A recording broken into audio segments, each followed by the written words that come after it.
Good morning, नमस्कार दोस्तों। हम इस वीडियो में देखने वाले हैं 18 अक्टूबर 2020 से जितने भी इम्पोर्टेंट करंट अफेयर के प्रश्न बन सकते हैं सारे डिटेल में और एक्स्ट्रा फैक्ट के साथ में। और दोस्तों इस वीडियो में जितने प्रश्न लिए गए हैं सारे इंपॉर्टेंट लिए गए हैं, इसीलिए इस वीडियो को शुरू से लास्ट तक आप अवश्य देखिएगा। अगर आपको वीडियो अच्छी लगी तो वीडियो को लाइक कीजिएगा, अच्छी ना लगे तो डिसलाइक कीजिएगा।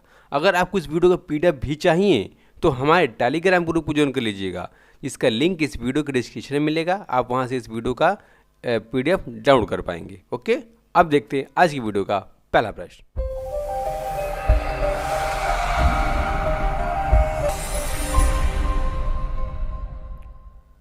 The international day of poverty alleviation was observed on which of the following days, यानी कि गरीबी उन्मूलन का अंतर्राष्ट्रीय दिवस निम्न में से किस दिन मनाया गया। दोस्तों इसको मनाया गया है ऑप्शन नंबर सी यानी कि 17 अक्टूबर को।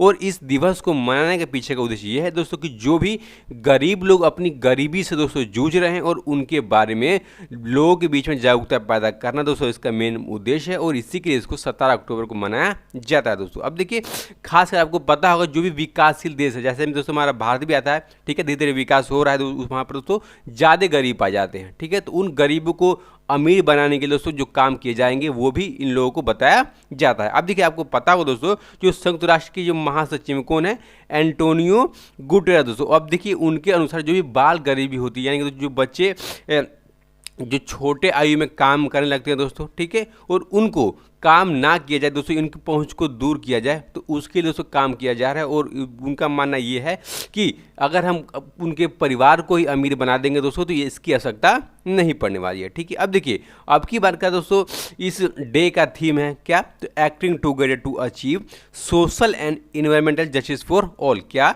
Acting together to achieve social and environmental justice for all अब की बार की दोस्तों इसकी थीम है। ओके, अब देखते हैं अगला प्रश्न।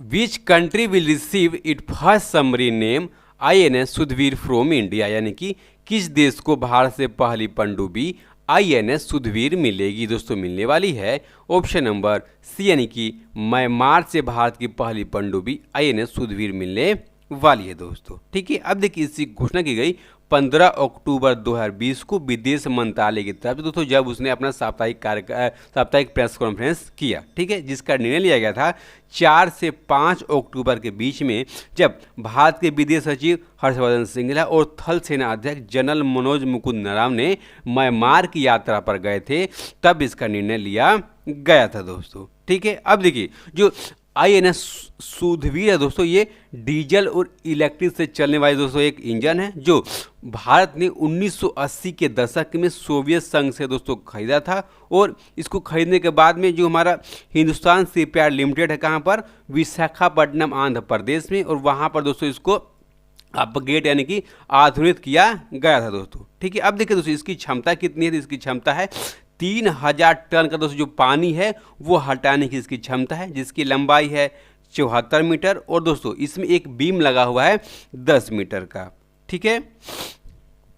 अब देखिए दोस्तों, इसमें आपने बीम तो देख लिया, अब हम देखें दोस्तों कुछ इंपॉर्टेंट फैक्ट किसके बारे में दोस्तों, तो वो हम देखने वाले हैं म्यांमार के बारे में दोस्तों। अब देखिए दोस्तों, जो म्यांमार है तो हमारा एक रणनीतिक पड़ोसी आप जानते होंगे, जो अपनी दोस्त सीमा साझा करता है अरुणाचल प्रदेश, नागालैंड और मिजोरम से। कितने किलोमीटर की, तो टोटल 1640 किलोमीटर की दोस्तों। और ये म्यांमार से दोस्तों हमारा भारत समुद्री सीमा भी साझा करता है, 725 किलोमीटर की दोस्तों, आपको याद करना होगा, ठीक है। अब देखिए दोस्तों, जो म्यांमार है इसकी राजधानी है नेपिटाओ, मुद्रा है म्यांमार कीत, और यहाँ के अध्यक्ष हैं दोस्तों जिनका नाम है विन माउंट, ठीक है दोस्तों। अब देखिए, आप एक चीज़ मैं आपको बताना भूल गया, जो INS सुधवीर दोस्तों इसमें क्षमता है कि इसमें 15 अधिकारी और 60 नाविक हैं दोस्तों, इसमें एक साथ में रह सकते हैं। और दोस्तों इसकी एक और क्षमता है कि ये लगातार कितने दिन दोस्तों, लगातार ये 35 दिनों तक पानी के अंदर रह सकती है दोस्तों, ठीक है, इसकी ये क्षमता है। अब हम देखते हैं अगला प्रश्न। Who is the author of the book title the battle of belonging, यानी कि द बैटल ऑफ बिलोंगिंग नामक पुस्तक के लेखक कौन है दोस्तों। इस पुस्तक के लेखक आप इनका नाम जानते होंगे, ऑप्शन नंबर डी यानी कि दोस्तों शशि थरूर। और दोस्तों जो शशि थरूर है बहुत ही चर्चित नेता हैं, किसके, तो भारतीय राष्ट्रीय कांग्रेस के दोस्तों। ठीक है, अब देखिए जो उनकी किताब है द बैटल ऑफ बिलोंगिंग, और इस पुस्तक को एलएफ बुक कंपनी दोस्तों, कौन सा एलएफ बुक कंपनी, उस कंपनी के द्वारा दोस्तों इसका पब्लिकेशन कर दिया गया है दोस्तों। ठीक है, अब देखिए इस किताब में दोस्तों बहुत अच्छी तरीके से लिखा गया है कि दोस्तों जो राष्ट्रवाद होता है पूरा विश्व का, और खास करके जो दोस्तों भारत का राष्ट्रवाद दोस्तों अब बदल गया है कैसा, ठीक है, उसके बारे में पूरी डिटेल में दोस्तों इसमें लिखा गया। ठीक है दोस्तों, अब देखिए इससे पहले इनकी एक किताब है जिसका नाम था वाई आई एम हिंदू, क्या वाई आई एम दोस्तों हिंदू नाम की एक किताब आई थी दोस्तों, और उसका ये दूसरा संस्करण है दोस्तों। अब देखिए उस किताब में दोस्तों लिखा गया था कि जो भारत में दोस्तों राष्ट्रवाद, देशभक्ति, मानवतावाद, लोकतंत्र की दोस्तों जो परिभाषा चेंज कर दी गई दोस्तों, बदल दी गई है, और इसके क्या मेन मायने होते हैं दोस्तों। ठीक है, उसके बारे में इसमें पूरी डिटेल में लिखा गया। अब हम जानेंगे इंपॉर्टेंट फैक्ट इसके बारे में, तो शशि थरूर के बारे में दोस्तों। अब देखिए जो शशि थरूर है इनको 2002 से लेकर के दोस्तों 2007 तक ये जो हमारा संयुक्त राष्ट्र यानी जो यूनाइटेड नेशन है इसके महासचिव के रूप में भी दोस्तों इन्होंने काम किया। ठीक है, उसके बाद इन्होंने भारत सरकार की तरफ से मानव संसाधन विकास के राज्य मंत्री के तौर पर दोस्तों इन्होंने काम किया, और उसके बाद दोस्तों ये 2009 के बाद दोस्तों और अभी तक केरल के तिरुवनंतपुरम लोकसभा सीट से दोस्तों सबसे लंबे समय तक सदस्य रहने वाले दोस्तों ये व्यक्ति बन गए हैं। ठीक है दोस्तों, अब देखिए इनकी किताबें दोस्तों चर्चित कौन कौन सी आपको जो याद करनी है दोस्तों, इनकी किताबें क्या, द मिडनाइट ले मिलेनियम, इसको 1997 में दोस्तों लॉन्च किया गया था। The $5 smile and other stories दोस्तों, इस किताब को 1993 में दोस्तों इनको रिलीज किया गया था, किसकी तरफ से, तो शशि थरूर की तरफ से दोस्तों। अब देखिए जो इनको कौन कौन से पुरस्कार दिए गए हैं। अब देखिए दोस्तों इनको पुरस्कार दिया गया 2016 में रामनाथ गोयनका अवार्ड से दोस्तों इनको नवाजा गया, और 2019 में दोस्तों इनको साहित्य अकादमी पुरस्कार भी दिया गया था। ठीक है दोस्तों, अब मुझे विश्वास है कि आपको सही से याद हो गया होगा। ठीक है, अब हम देखेंगे अगला प्रश्न 4 नंबर के लिए।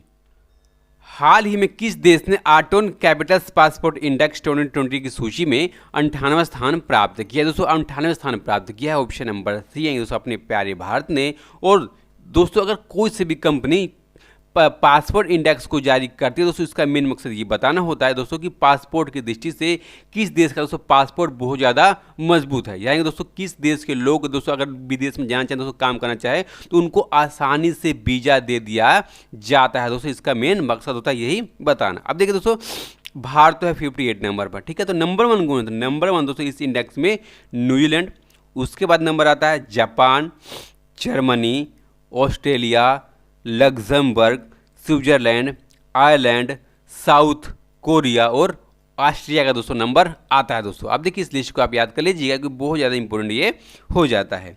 अब हम देखेंगे अगला 5 नंबर के लिए प्रश्न। यूनेस्को के भारत के स्थायी प्रतिमंडल में भारत के अगले स्थायी प्रतिनिधि के रूप में किसे नियुक्त किया गया है दोस्तों। आप देखिए नियुक्त किए गए हैं जिनका नाम है ऑप्शन नंबर सी यानी कि विशाल वी शर्मा, जो 1991 बैच के एक IFS यानी कि भारतीय विदेश सेवा के दोस्तों अधिकारी हैं, और स्थान लेने वाले हैं किसका, तो जावेद अशरफ का स्थान लेने वाले हैं दोस्तों। अब देखिए जो विशाल वी शर्मा दोस्तों जो भाजपा यानी कि जो भारतीय जनता पार्टी है दोस्तों उसमें अधिकारी रह चुके हैं, जो हमारे पंडम के प्रधानमंत्री हैं नरेंद्र मोदी, और उनके साथ में दोस्तों ये गुजरात में भी बहुत विशेष तौर पर काम कर चुके हैं दोस्तों। अब देखिए इसके अलावा ये 2017 में जो भारतीय पेट्रोल कॉर्पोरेशन लिमिटेड है दोस्तों उसके स्वतंत्र निदेशक के तौर पर भी दोस्तों ये अपनी सेवाएं वहां पर दे चुके हैं।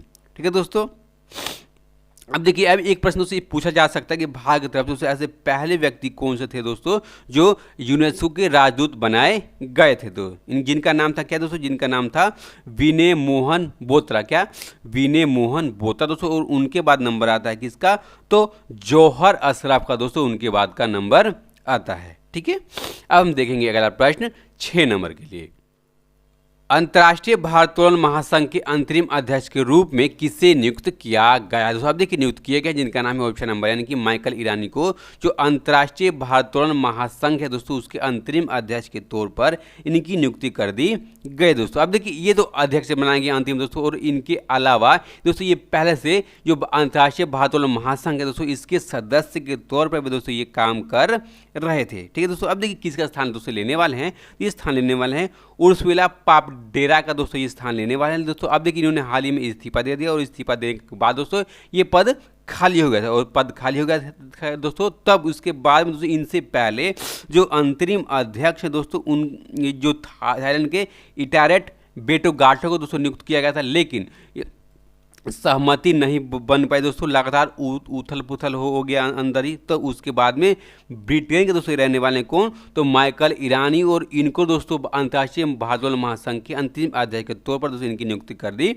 गई है दोस्तों। ठीक है, अब देखिए जो माइकल ईरानी है, इनका दोस्तों जन्म हुआ था बॉम्बे, यानी कि दोस्तों भारत में इनका जन्म हुआ था। बॉम्बे का अब नाम हो गया क्या, मुंबई हो गया, आपको पता होगा। ठीक है, अब देखिए दोस्तों ये इंटरनेशनल वर्ल्ड फेडरेशन के दोस्तों पूर्व में क्या रह चुके हैं, तो अध्यक्ष भी रह चुके हैं। और ये 1992 से जो IWF दोस्तों इसका चिकित्सा समिति का सदस्य भी रह चुके हैं, तथा दोस्तों ये 1995 से लेकर के 1999 तक जो यूरोपीय भारोत्तोलन महासंघ है दोस्तों, उसमें चिकित्सा समिति के अध्यक्ष के तौर पर भी दोस्तों अपनी सेवाएं दे चुके हैं। ठीक है, अब हम देखेंगे अंतर्राष्ट्रीय भारोत्तोलन महासंघ के बारे में दोस्तों। ठीक है, अब देखिए इसके पैन टाइम के पहचान है, जैसे आपने देखा माइकल ईरानी दोस्तों जो अंतरिम अध्यक्ष अभी बनाए गए हैं।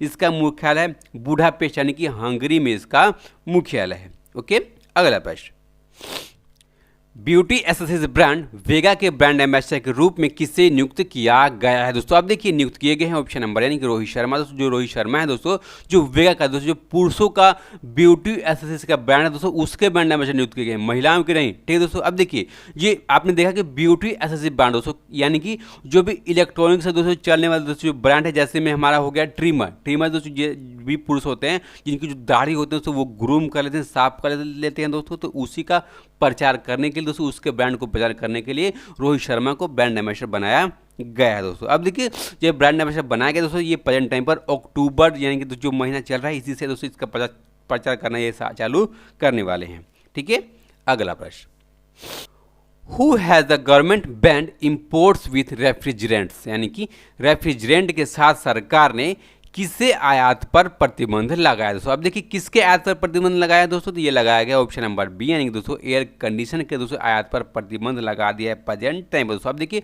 ये प्रतिबंध लगाया गया, इसका मेन मकसद क्या दोस्तों, मेन मकसद ये है दोस्तों जो हमारा आत्मनिर्भर भारत है उसके अंतर्गत में दोस्तों जितने भी ये दोस्तों जो गैर इंपोर्ट करने वाले सामान हैं उनको भारत में ही बनाया जाए दोस्तों, भारत के लोगों को स्वावलंबी किया जाए, और इसकी उद्देश्य है दोस्तों इसके इंपोर्ट पर बैन लगा दिया गया भारत सरकार की तरफ से दोस्तों। अब देखिए इसके अलावा जो भी टायर, टीवी सेट, अगरबत्ती जैसे दोस्तों जो भी छोटे छोटे दोस्तों उत्पाद है उनकी सूची बनाएगी दोस्तों, और सूची के अनुसार इनके आयात पर यानी दोस्तों इनके इंपोर्ट पर प्रतिबंध लगा दिया गया है प्रेजेंट टाइम पर। ठीक है दोस्तों, अब हम देखेंगे अगला प्रश्न 9 नंबर के लिए, हिंदुस्तान जिंक लिमिटेड ने विश्व के सबसे बड़े जिंक स्मेल्टर प्लांट को स्थापित करने के लिए किस राज्य के साथ एक समझौता ज्ञापन पर हस्ताक्षर किए दोस्तों, हस्ताक्षर किए हैं।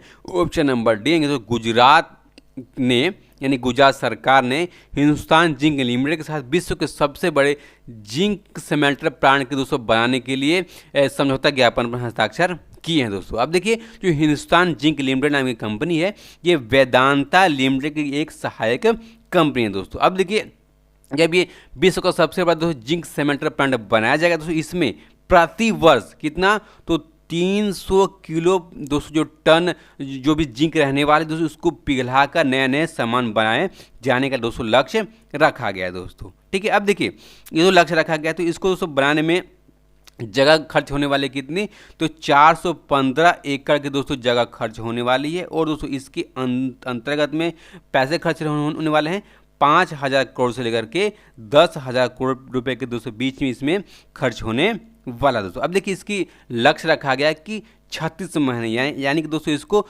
2022 के अंत तक इस परियोजना को दोस्तों लॉन्च कर दिया जाए, यानी दोस्तों इसको पूरा कर लिया जाएगा। और देखिए इसमें ये भी है कि इसके अंतर्गत दोस्तों प्रत्यक्ष और अप्रत्यक्ष तौर पर 5,000 दोस्तों जो व्यक्ति होंगे गुजरात को उनको इसके थ्रू में रोजगार मिलने की संभावना व्यक्त की गई है दोस्तों। ठीक है, अब देखिए आपको पता होगा दोस्तों ये सुविधा है ये हजारी बंदरगाह दोस्तों, कहाँ पर दोस्तों हजारी बंदरगाह, जो दोस्तों बंदरगाह कहाँ पर है तो मेंढवाला बंदरगाह के दोस्तों निकट है, और वहाँ पर इसको बनाया जाने का लक्ष्य रखा गया है। ठीक है, अब हम देखेंगे हिंदुस्तान जिंक लिमिटेड के बारे में दोस्तों। अब देखिए जो हिंदुस्तान जिंक लिमिटेड दोस्तों ये दुनिया का सबसे बड़ा जस्ता, सीसा और चांदी का एकमात्र दोस्तों उत्पादक कंपनी है। ठीक है, इसके सीईओ हैं अरुण मिश्रा दोस्तों और हाल ही में इनकी नियुक्ति की गई दोस्तों, इसीलिए आप इसको ध्यान से याद कीजिएगा। इसका मुख्यालय है उदयपुर, यानी कि उदयपुर कहाँ, उदयपुर राजस्थान में। ओके, अब हम देखें दोस्तों किसके बारे में, तो गुजरात के बारे में दोस्तों इंपॉर्टेंट फैक्ट। अब सबसे पहले आपको दोस्तों पता होगा जो गुजरात के मुख्यमंत्री हैं विजय रूपाणी, आपको प्रेजेंट टाइम पर पता होगा। उसके अलावा देखते हैं जो हमारे पक्षी अभयारण्य कौन कौन से, दोस्तों पक्षी अभयारण्य है पोरबंदर पक्षी अभयारण्य, खिजड़िया पक्षी अभयारण्य और दोस्तों नल सरोवर पक्षी अभयारण्य। और उसके अलावा वहाँ पर इंपॉर्टेंट हवाई अड्डा है इंटरनेशनल तौर पर, कौन सा, तो सरदार वल्लभ भाई पटेल इंटरनेशनल हवाई अड्डा, सूरत अंतर्राष्ट्रीय हवाई अड्डा। ओके, अगला प्रश्न और इस वीडियो का लास्ट प्रश्न, किस राज्य या किस प्रदेश ने शहरी क्षेत्रों में लोगों को घर द्वार पर सरकारी सेवाएं देने के लिए माई टाउन माई प्राइड कार्यक्रम की घोषणा की। दोस्तों अब देखिए इस कार्यक्रम की घोषणा की गई ऑप्शन नंबर, यानी कि जम्मू कश्मीर सरकार की तरफ से दोस्तों इसकी घोषणा की गई। दोस्तों अब वहाँ की जो प्रेजेंट टाइम पर लेफ्टिनेंट गवर्नर है जिनका नाम है मनोज सिन्हा दोस्तों, और उन्होंने इसकी घोषणा करी। ठीक है, कब करी, तो 15 अक्टूबर 2020 को इस कार्यक्रम को लॉन्च करने की दोस्तों घोषणा की गई। दोस्तों अब देखिए इसके अंतर्गत में 2 दिवसीय कार्यक्रम दोस्तों लॉन्च किया जाएगा। कब से कब तक, तो 19 से लेकर के 20 अक्टूबर 2020 तक दोस्तों ये कार्यक्रम लॉन्च किया जाने वाला है। ठीक है, अब देखिए इसके अंतर्गत दोस्तों किया गया है, इसके अंतर्गत दोस्तों जितने भी सरकारी कार्यक्रम होंगे दोस्तों, जितनी भी सरकारी सेवाएँ होंगी उनको जो भी शहर में रहने वाले व्यक्ति हैं उनके घर पर ले जाकर दोस्तों उनका लाभ उठवाया जाएगा। दोस्तों अब देखिए इस कौन कौन से कार्यक्रम दोस्तों इसके अंदर में आता है। दोस्तों अगर किसी व्यक्ति को अपना SC, ST, RLB, LLC दोस्तों OBC प्रमाण पत्र, राजस्व सेवा जैसे दोस्तों कोई से भी अपने सेवाएं लेनी होगी दोस्तों सरकारी, तो उनके घर पर दोस्तों वो जाएगा और वहाँ पर उनको सेवाएं दे दी जाएगी। दोस्तों अब देखिए आपको पता होगा कि किसी व्यक्ति को पेंशन लेना हो, छात्रवृत्ति के लिए अप्लाई करना हो, ठीक है, स्वास्थ्य कार्ड, जो बेटी होती है उनके लिए दोस्तों कार्ड, ठीक है, किसी भी कागज दोस्तों बनवाना होगा तो इसके अंतर्गत में लॉन्च कर दिया जाएगा। दोस्तों अब देखिए आपको पता होगा दोस्तों हाल ही में जो वहाँ के लेफ्टिनेंट गवर्नर है कौन, मनोज सिन्हा दोस्तों, उनकी नियुक्ति की गई हाल ही में, इसीलिए दोस्तों बहुत ज़्यादा इम्पोर्टेंट वो हो जाते हैं। ठीक है, अब देखिए इसके अलावा जो जम्मू और कश्मीर दोस्तों उसने 4 वर्षों के अंदर दोस्तों जो जम्मू कश्मीर उसमें बिजली की उत्पादन क्षमता का दोस्तों लक्ष्य रखा हुआ है। ठीक है, 4 वर्षों के अंदर इसको हम लक्ष्य को पूरा कर लेंगे। और इसके अलावा दोस्तों ये प्रेजेंट टाइम पर 44 परियोजनाएं दोस्तों वहाँ पर चल रही है और जिसको जल्द ही पूरा करने का लक्ष्य रखा गया है। ठीक है, अब हम देखें दोस्तों कौन सा, तो अब हम देखेंगे जम्मू और कश्मीर के कौन कौन से वहाँ पर मंदिर है। दोस्तों वहाँ पे मंदिर है, अमरनाथ गुफा है, हाल ही में चर्चा में था आपको पता ही होगा, रघुनाथ मंदिर, वैष्णो देवी मंदिर और शंकराचार्य मंदिर। ठीक है, वहाँ पे झीलें इंपॉर्टेंट कौन से, तो डल झील, नागिन झील और वुलर झील। ओके, अब हम देखेंगे जो हमने पिछले यानी कि कल के वीडियो में प्रश्न पूछा था क्या, कि राज्यसभा के उपाध्यक्ष के रूप में फिर से यानी कि दोबारा किसे नियुक्त किया गया, नियुक्त किया गया कौन, तो ऑप्शन नंबर सी यानी कि दोस्तों हरिवंश प्रसाद दोस्तों राज्यसभा के उपाध्यक्ष के रूप में दोबारा नियुक्त किया गया। दोस्तों आप देखिए किस पार्टी के राज्यसभा के दोस्तों सदस्य, दोस्तों ये सदस्य हैं बिहार की दोस्तों सत्ता में पार्टी कौन, तो जनता दल यूनाइटेड, और उसके दोस्तों उसके तरफ से ये राज्यसभा के सदस्य चुने गए थे। ठीक है, अभी अध्यक्ष भी उपाध्यक्ष भी बना दिए गए। ठीक है, इस प्रश्न का सही जवाब दिया है विजय कुमार, बुल्ती घोष, शक्ति कुशवाहा, सर्वेश काजी, अमन कुमार, श्रीमानता बाग और निखिल मधेसिया। ठीक है, अब हम देखेंगे आज का प्रश्न। अब देखिए आज का प्रश्न के बारे में आपको जितना मालूम हो, जैसे मैं आपको रोज बोलता हूँ आप लिख दीजिएगा। ठीक है, जितने ही मालूम हो दोस्तों। अब देखिए इसके अलावा एक और चीज़ आपको बताना है दोस्तों कि हाल ही में जो हमारे रोहित शर्मा हैं उनको किस किस चीज़ों का ब्रांड एम्बेसडर दोस्तों बनाया गया, क्योंकि दोस्तों काफ़ी लिस्ट लंबी है। ठीक है, आपको पता होना चाहिए और इसलिए दोस्तों पेपर में पूछा जाने वाला भी है, इसलिए आप दोस्तों इसका जवाब भी दे दीजिएगा। ठीक है, और जो भी दोस्तों इस चैनल पर नए हो दोस्तों चैनल को सब्सक्राइब कर लीजिएगा और बेल बटन अवश्य दबा दीजिएगा। ठीक है, और आपसे दोस्तों रिक्वेस्ट है कि इस वीडियो को ज़्यादा से ज़्यादा लोगों तक पहुंचाने के लिए कम से कम 5 लोगों तक शेयर अवश्य करेंगे। ठीक है, और अपना ख्याल रखिए। नमस्कार, धन्यवाद।